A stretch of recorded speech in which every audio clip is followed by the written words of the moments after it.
Okay, what we have here today is a 570 watts 220 volts power drill, electric power drill. And this drill has a damaged operating chuck, so we need to replace this. And we have here our replacement. So this replacement is available in the market. And the tools that we're going to need is the hammer, the open wrench, and the plumbing wrench. So in this case, because the size of our operating chuck neck is 13, so we are going to use this number 13 open wrench. So in order to replace this, so we have to remove this damaged operating chuck. So we position the head of the operating chuck and put it to the plumbing open wrench and hold it tight. And then, so we have to make it sure that it is tight.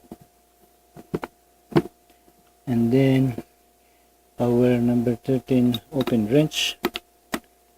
So this way. So it's all tight now.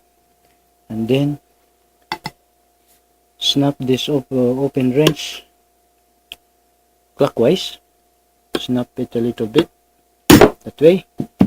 And then you can remove your operating chuck. There you go.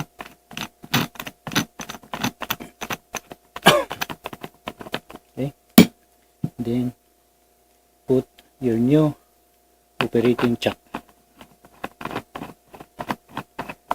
Okay. Now position your plumbing wrench.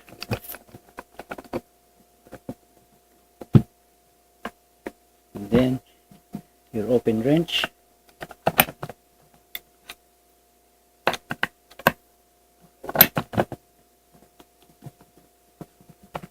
Move it a little bit like this so that it would be easier for you to snap with the hammer.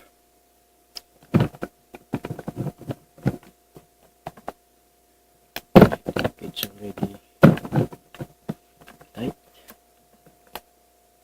Okay. Snap it a little bit. Okay. It's now tight. There you go. So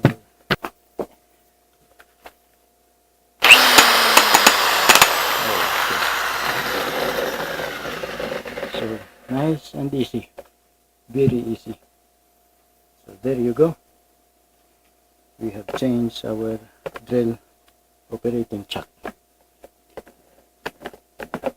You do not need to remove the whole any parts of the drill, just the operating chuck.